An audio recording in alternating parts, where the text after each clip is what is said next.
For as long as Bowser's been a thorn in the side of the Mushroom Kingdom, he's basically run the gamut from galaxy-destroying threat to a genuine hero in his own right. So while he's clearly and unequivocally evil, just how evil he is tends to vary from appearance to appearance. I'm Keefe Nossi with One Up Binge, and this is All Bowsers, Evil to Most Evil.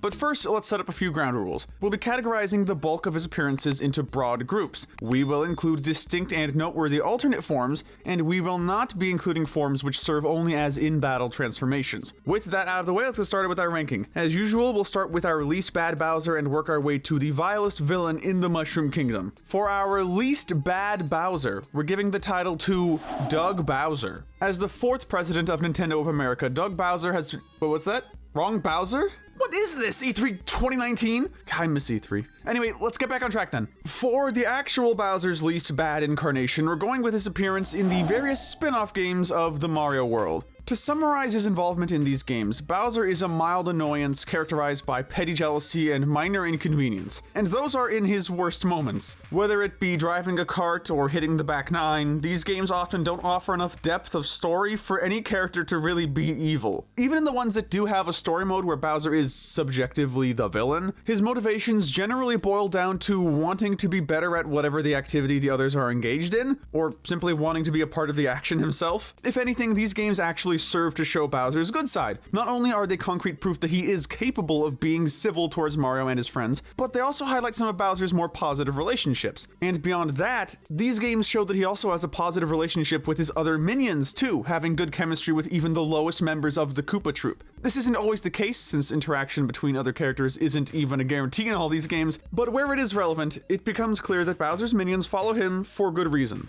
Our pick for second least evil Bowser would have to go to his appearance in Super Mario RPG. To get the obvious out of the way, the reason why this Bowser is so high up is because, well, he's a hero in the game. As one of the playable characters, Bowser directly helps Mario and his friends protect the world from the Smithy Gang by reclaiming the star pieces and restoring the Star Road. This means that he is partially responsible for bringing back the power of granting wishes around the world, all without any promise of reward or compensation. That being said, at the end of the day, Bowser is still Bowser, and as such, is still a villain at heart. While he does save the day in the end, his motivations for doing so were purely self-serving and egocentric. He only teams up with Mario to reclaim his castle keep from Exor, and his motivation for remaining in the party was simply the underlying threat of Smithy claiming his castle a second time. He even tried to enlist Mario and his friends into extorting labor from them to repair his castle after it was damaged by the attack from Exor. Still, he does come around eventually and helps save the day, so we're going to ignore his victory animation and say that he's far from the worst Bowser on this list. Next is our first variant Bowser, that being Paper Bowser. While he may still be a villain more often than not, it's worth noting that Paper Bowser isn't nearly as evil as he would claim. Most of the time, he's either completely inert due to being bested by the true villain of the story, or is influenced by another power entirely, making his actions not be entirely his own. Heck, in some cases, Paper Bowser shares RPG Bowser's distinction of an anti-hero, as both Origami King and Super Paper Mario show Bowser aiding Mario in his quest to save the world, the latter of which even lacks the ulterior motives that RPG Bowser had, as Paper Bowser had nothing to gain from helping Mario other than some petty revenge on Count Bleck for brainwashing his minions. In short, Paper Bowser acts more like a caricature of Bowser as opposed to a true representation of the Koopa King. On the flip side,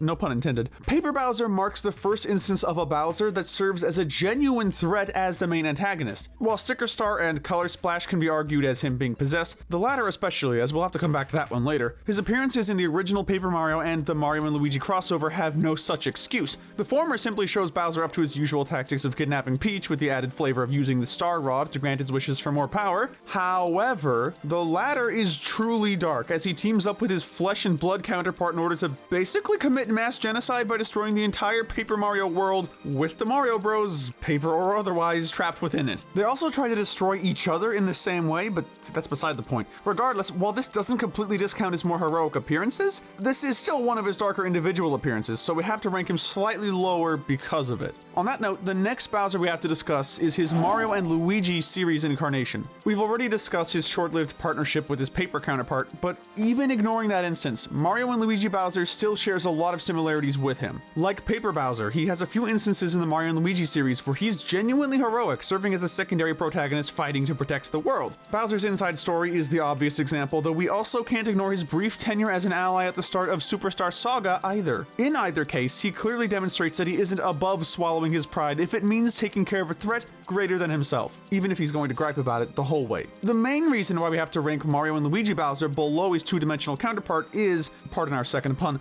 twofold. The first is that Mario and Luigi Bowser's threat to non-threat ratio is noticeably larger than Paper Bowser's, partially due to having fewer games, but still making him more often a major villain than the latter. The other reason is that in the instances where he is the main villain, he's also more of a potent threat. In addition to sharing the same crimes and intentions as his counterpart in Paper Jam, his appearance in Dream Team is also dangerous, with him being the one to manipulate a lesser villain into doing his bidding instead of the other way around. Of course, all while seeking to destroy the Mario Brothers once and for all. Again, his heroic appearances keep him on the upper end of this list, but make no mistake, Mario and Luigi Bowser is a villain through and through. Our next variant of Bowser goes to his younger self, Baby Bowser. As a literal child, Baby Bowser's worst crime is being a spoiled brat. He's constantly mistreating his minions and throwing temper tantrums in order to get what he wants, whether that be stealing the super happy tree or simply just a cookie. Oddly enough, the latter is the more common outcome, as his simple childishness often makes him too short-sighted for any ambitions greater than fulfilling his sense of instant gratification, as with most children. Sure, he gets into the usual script of kidnapping for his evil schemes, but most of the plotting behind that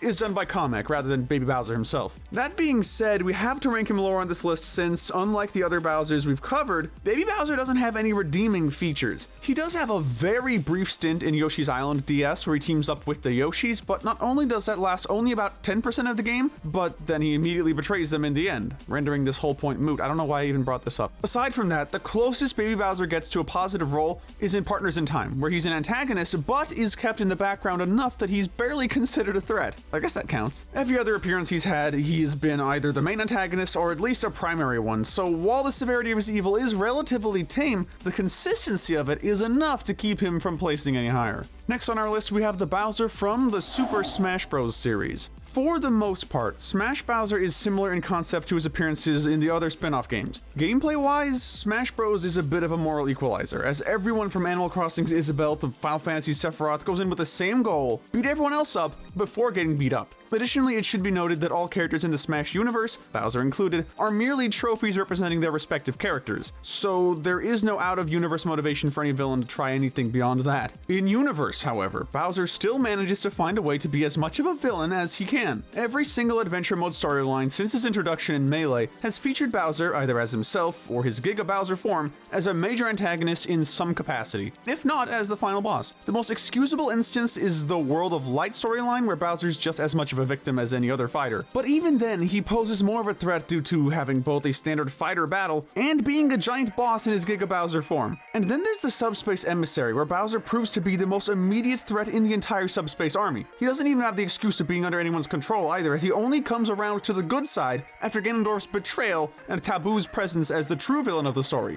Overall, these games might not give Bowser too much agency, but when it does, he still proves himself to be a villain through and through. Finally, stepping away from the games for a moment, we next have King Koopa from the animated cartoons. This one was a bit trickier to place than you might think. On the one hand, these are Saturday morning cartoons aimed at very young children, and as such, King Koopa is a bit too cartoony to be much of an actual threat. His schemes tend to involve a lot of elaborate, for want of a more ironic term, disguises, which he uses in his various Rube Goldberg-esque plots to accomplish otherwise simple tasks. And because his antics never extend past the short duration of a 20-minute cartoon, the scope of his schemes rarely gets severe enough to be anything more than a nuisance. On the other hand, however, being such a cartoon villain also cuts both ways. While his actions aren't much of a threat on their own, the fact that he is so cartoony means that his motivations boil down to being evil for evil's sake. That in and of itself makes King Koopa more dangerous, as it means he has no qualms with committing all sorts of atrocities simply by virtue of it being an evil thing to do. Thankfully, his lack of resources and general ineptitude keep him from being too threatening, but if he ever had the runtime needed to pull off a truly nefarious scheme, the crimes King Koopa could conceivably commit cause quite concerning consternation. Our next spot will go to the most recent Bowser from the Super Mario Bros. Movie.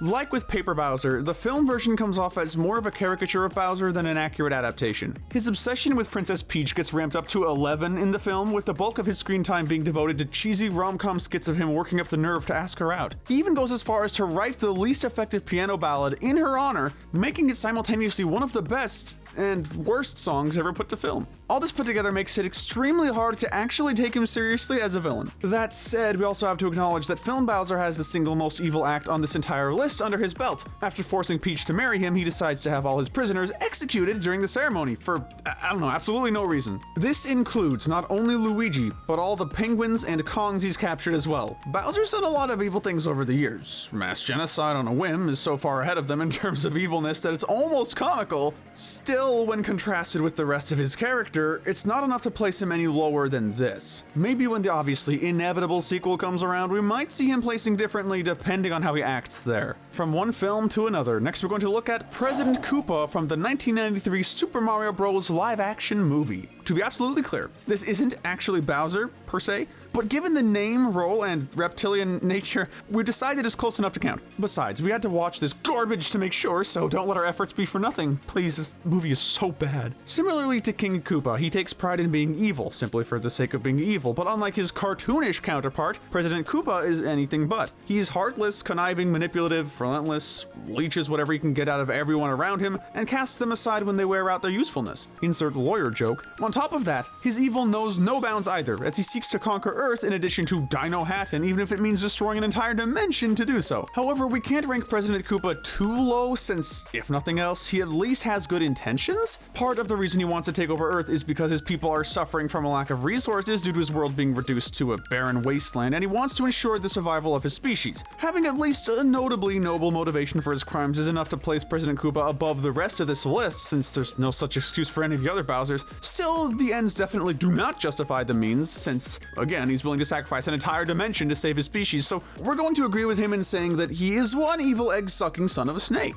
Now get this thing off our screen so we don't have to look at him anymore. Entering our bottom three of Big Bad Bowsers, we finally come to the main series Bowser with the bronze medal, the standard by which all Bowsers are judged. It's both refreshing and concerning that the main series version is one of the evilest incarnations out there. Since Bowser started the formula of kidnapping Princess Peach, it's no surprise that he sticks to it at every turn, but that doesn't mean that his scope is limited exclusively to antagonizing her. There are times where kidnapping Peach becomes more of an afterthought, as Bowser often turns his attention toward conquering the Mushroom Kingdom, the whole world, or even the entire universe, depending on the scope of his plans that time. On top of being a consistent and genuine threat, the main Bowser is also almost completely devoid of any redeemable features. He's been the ultimate antagonist in every single main series game, Super Mario Bros. 2? Yeah, whatever. So there's no room for any teaming up against a greater evil. And at no point in any of these games does he show any sign of remorse, regret, or recompense for his actions. The closest he gets is when he tries to tell Junior the truth about Princess Peach not being his mother, which is more emblematic of his relationship with his son being his sole redeeming feature. We haven't been keeping up with this factoid since it's been a constant in every instance where Junior exists thus far. However, it's also the reason why we can't place the main Bowser any lower on this list, since this is something that our bottom two simply don't have. But real quick, before we get to our last entry, if you're enjoying this video, do us a huge favor and hit that subscribe button and notification bell. We ask because we'd really appreciate the help getting to our next milestone, and we have lots more videos we'd love to share with you. Thanks so much. The Silver Medal of Evil will be going to his undead form, Dry Bowser. This one is a bit more complicated than it may look. For one thing, whether or not Bowser and Dry Bowser are even the same character has been inconsistent throughout the series, with some games clearly showing they are, while others refer to the latter as simply a close family friend. In either case, Dry Bowser acts very similarly to his living counterpart, performing the same role in most of his appearances thus far. He hasn't partaken in the princess kidnapping shtick yet, mostly since that part is done by his living self prior, but his undead nature makes him more aggressive if nothing else. The main reason why Dry Bowser ranks so low, that is lower than his not dry self, is his relationship with Junior, or lack thereof, rather. This is partly because of them not interacting much due to Dry Bowser being more of a combat-oriented form. However, even the one time where they do interact in the ending of Bowser Jr.'s story shows a stark departure from the norm of Bowser being an otherwise good dad. After transforming into Dry Bowser due to consuming too much Skeleton Formula D, he immediately blames Junior and turns violent on him. Because of this, we have to rank Dry Bowser right near the bottom of our list, but we've still got two more Bowsers that are even worse. That's right, our Gold Medal of Evil is a tie between both Black Bowser and Fury Bowser. We're ranking these two together since they're basically the same character, aside from the fact that all of these are the same character, but never mind, you get the point. After being coated in black paint or black goop respectively, Bowser becomes possessed and corrupted by the substance in question to become even more aggressive than usual. Now, you could could argue that because Bowser is being possessed, none of his actions in either of these forms are his fault. However, neither the black paint nor the black goob are sentient, meaning that all they do is simply amplify the evilness and maliciousness already within Bowser, making him ultimately the one in control. And as a result of this amplification, these Bowsers become so consumed in their malice that they become a serious threat to everyone and everything around them, so much so that even the two people who should normally be relatively safe from his wrath become the ones most at risk. Like Dry Bowser, Fury Bowser attacks Junior, but this time his rage lasts a lot longer and hits a lot harder, to the point where Junior has to seek help from Mario to snap Bowser out of it. Likewise, while Black Bowser doesn't go after Junior, he does end up lashing out at Peach in a fit of rage, draining her of her colors as a punishment for sending messages to Mario. Clearly, nobody is safe from these two, making them an easy pick for the evilest Bowsers out there. With all that said and done, it's time to give out some consolation prizes with our Medals of Evil. Not to spoil anything, but I feel like Bowser's probably gonna win a few of these. A little birdo just told me. For the Darwin Medal, we're going to give this to King Koopa. For all his elaborate schemes, the sheer cartoonishness of his thinking leaves him to be outsmarted on a near constant basis. The Lust Medal will be going to Film Bowser. The piano ballad says it all. This Bowser is down catastrophically bad. The Envy Medal goes to President Koopa for coveting an entire parallel world for the sake of his species' survival. No matter how you look at it, that's pretty excessive. We're also giving him the Pride Medal due to how his own personal image fuels his endless conquest. We can pretty easily give the Wrath Medal to the Black Bowser / Fury Bowser duo, since their rage literally transforms them into evil monstrosities. The Gluttony Medal has to go to Baby Bowser, since his obsession with cookies, Yoshi cookies in particular, makes up the majority of his motivations. We're giving the Sloth Medal to the spin-off Bowsers, since they seem more concerned with tennis, kart racing, and such leisurely activities than actually doing anything evil. Finally, we're giving the Greed Medal to the main series Bowser for one reason alone. We don't know about you, but for our money, we'd say that trying to own the entire universe is a bit too much. Alright, that's our list, but what do you think? Let us know if you agree. Be sure to hit that notification bell and binge our Good to Evil playlist, where we break down the moralities of the characters in your favorite games. But most importantly, stay wicked.